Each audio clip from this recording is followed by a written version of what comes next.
BigCountryPreps.com. I'm Evan Wren, and this is the Countdown to Two-A-Days series, our daily look at an area football team and the key questions we're going to be answering about that team in our August 21st preseason football preview here at Big Country Preps.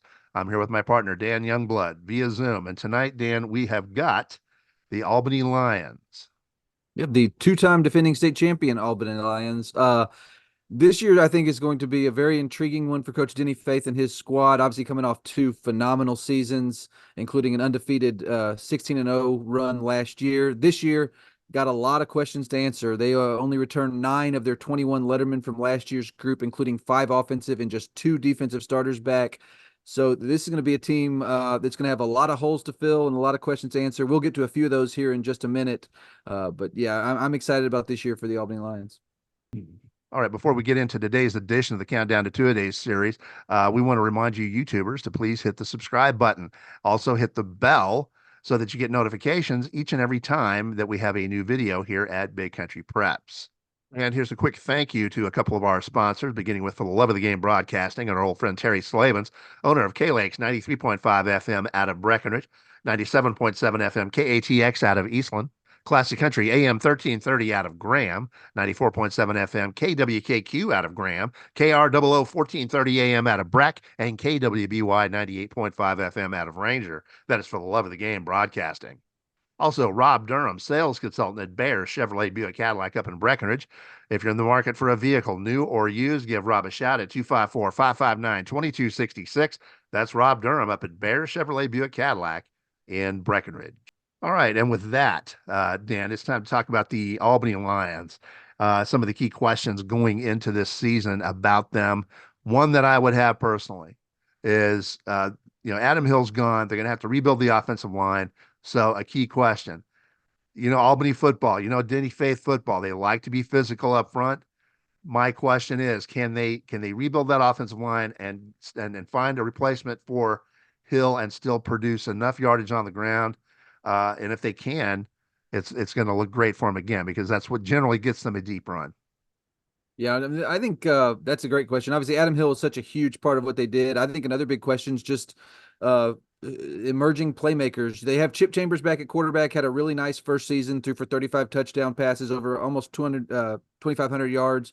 But as far as the skill talent around those, they have some players in Branson Beal and Callan Fairchild who had some production last year, but these are guys who are kind of secondary playmakers for them in past years. This year, those guys are going to have to be the primary playmakers.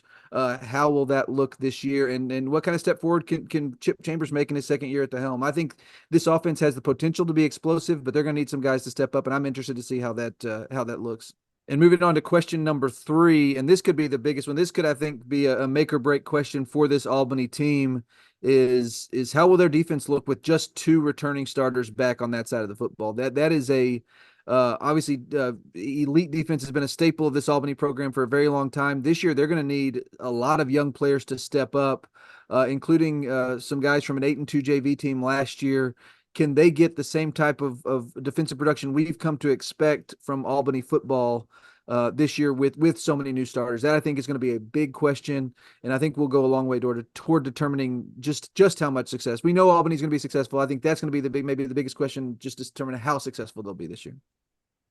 I agree. Let's take a look at the Albany schedule for 2024. Let's start in non-district. I'll tell you what, we're going to find out how good they can be pretty early, because this non-district portion is going to be stout. They've got a good Stanford team on the road on August the 30th. They've got Holly, who we know is always very stout. That's on September 6th. That's again on the road. They've got a good Seymour team at home on the 13th. They face Merkel on the road on the 20th, and that's never easy over there.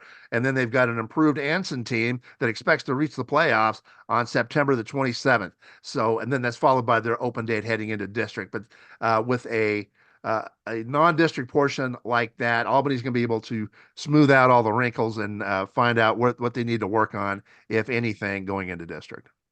Yeah, and this district has a district-wide open date on the 4th of October, and they jump right into district with a big home game against Miles on October 11th. Follow that with a road trip to Winters, who is dropping down from Division I this year, on the 18th. They host Cross Plains on October the 25th before wrapping up their schedule in November on first at Roscoe and then on the 8th with a home game against Hamlin. So a lot of familiar foes on that district schedule. A lot of, like you said, really good, tough matchups on that non-district schedule to get them prepared. This is a fun schedule, as you'd expect for an Albany team that is going to have trouble. They're not going to be able to schedule any cheapies with the success they've had. So it's going to be a really fun, challenging schedule for this group. Yeah, well, nobody mediocre is going to want to face Albany. I mean, that they'd have to drive 500 miles to find somebody like that to be willing to face them after what they've done. So you knew that non-district portion was going to be difficult, and I think that's the way Denny likes it anyway. All right, and with that, it's about time to wrap up this edition of the Countdown to Two-A-Days series, the Albany Lions. But before we do that, we want to remind you that August 21st is the big night for BigCountryPreps.com. That is when we will release our annual preseason preview. And instead of a base 40 with six man, we now have a base 45 plus six man. We are expanding here at Big Country Preps. We are adding Graham. We're adding Glenrose. We're adding Mineral Wells, we're adding Miles, and we're adding Toller to the mix. So now our base is 45 teams plus six-man football. So please join us on August 21st for our preview and our new expansion. And with that, we'd like to thank you for watching this edition of our Countdown to Two Days series. And make sure you join us again tomorrow. We will be discussing the Cross Plains Buffaloes here at BigCountryPreps.com.